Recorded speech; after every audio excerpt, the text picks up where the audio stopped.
everybody, and welcome back to Uninvisible, an Invisible Illness Awareness project.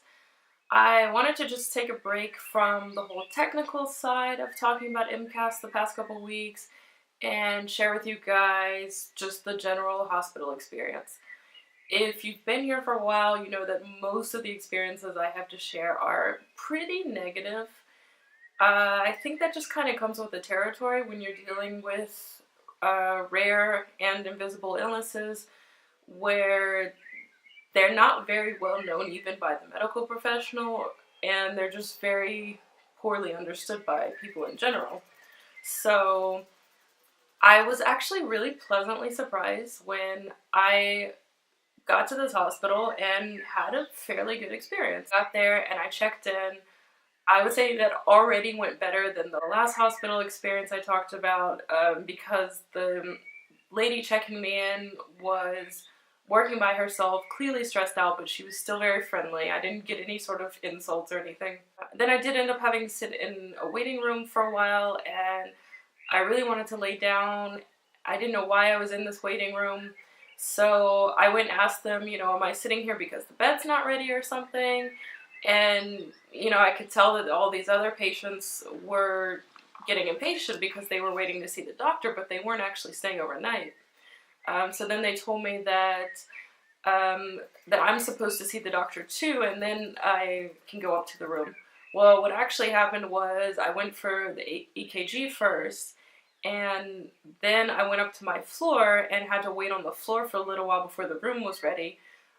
The first doctor I talked to was actually a medical student in his last year, and he was just kind of like wandering the halls and like stopped to introduce himself and said that he was gonna come talk to me as soon as the room was ready, so that we could have some privacy. So he was waiting for the room to free up too. Once I got into my room, they were asking if I wanted internet, and they have like the tray tables that go over the bed. So they had to take my table out, bring in a new one that had like this flat screen computer monitor mounted on it, and then you have to get these chip cards to insert into the monitor to access TV, radio, and internet. So one of the nurses swapped that out for me and took some money I had to go down to the machine and get the card charged for me, bring it up.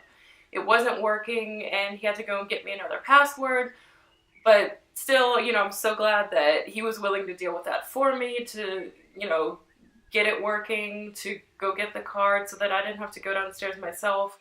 That was really nice. When I did get in and get settled and the doctor came in to talk, he was also really nice too.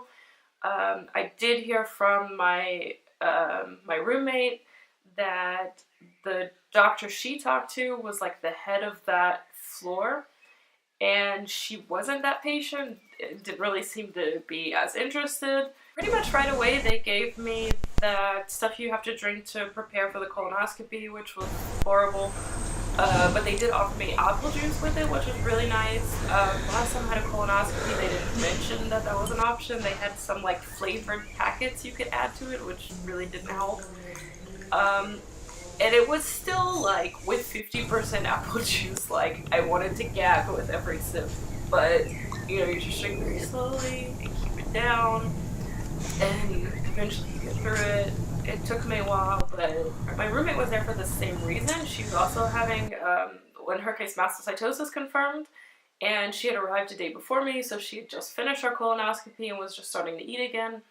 And she said that she was originally in a room with 3 people, mixed male and female, and there was no toilet in the room. So the room we ended up in was a lot nicer because it was just 2 beds, both of us female, and we had a toilet even though there was no shower in the room. Somehow she seemed to be a lot better informed than I was, and found out that they're planning on moving to a different location soon so that it's a lot more modern. They also don't have air conditioning, which, it's common in most places in Germany not to have air conditioning, but during the time we were there, during the daytime, it did get to be pretty hot, but we just kept the balcony doors open. And at first, for some reason, I thought I was the only one, and then I stepped outside and I could see all the doors were open, all the way down. But I mean, of course, it was nice that we had full door instead of just a little window. We had a nice breeze, and I would just sleep with the door open all night, even though it was a lot cooler, because it still felt pretty nice. That evening, I mentioned something about food, and they said that they don't have access to the menu or anything there, that the way you access to make changes to the menu is on this computer monitor, and there was some sort of error with mine. It wouldn't let me access the menu, and then they told me to just write everything down, and they would send it over to the kitchen.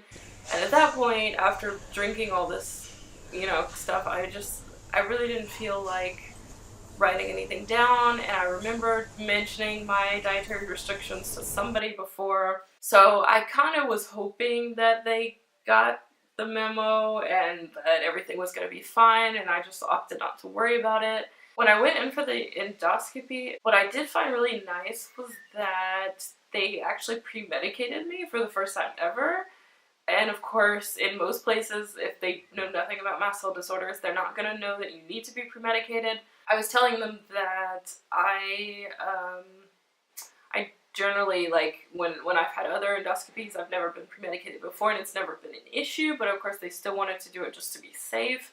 The nurse even said, I see you have a peanut allergy, and the sedative they use was like somehow peanut based and like could be problematic. We were able to call up this medical student who I'd given all of my records to, and he checked in my binder and confirmed that I had that before and it wasn't an issue. Right when I was starting to wake up from the colonoscopy, they like rolled me in to have the sonogram done, and I was still struggling to stay awake, which means of course that I couldn't completely follow along, maybe like ask questions, but there wasn't really anything going on, like they didn't find anything interesting, and it's not like I thought of questions later that I wish I could have asked. So I mean, I guess it worked out nicely that they could do that back to back while I was down there.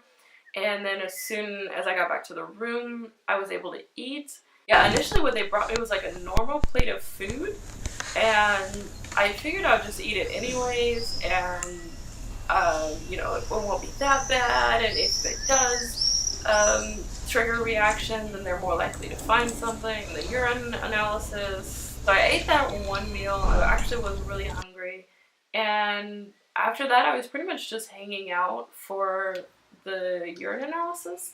I was just like there, and I had to pee in this pitcher over the next 24 hours. So I was just kind of like chilling, binge watching some show. I can't even remember what it was now. It was like 2 or 3 weeks ago. So then for dinner, all they brought in was bread with like a piece of cheese and meat and butter. And I ate it because I was hungry, but I was just kind of like, is this it? I think it was also pretty early in the evening too. Like I mentioned last time that I typically do get really hungry when I'm in the hospital. And they're like, yeah, that's it. That's like the typical dinner that they give to everybody. And I'm like, but my roommate had something different yesterday evening. And they said, yeah, she has the mastocytosis meal. And I was like, what is a mastocytosis meal? I mean, like, everybody has different food intolerances, but it's basically like potatoes and rice. I don't know, I think that's pretty much it. Like, it's really basic, but of course it's still going to be more filling than just bread. The good thing was I wasn't really left that hungry because I was still sleeping off the sedative from the endoscopies. The next morning, though, breakfast was basically the exact same thing. As soon as I finished eating, I started to feel the effects of having eaten that the night before.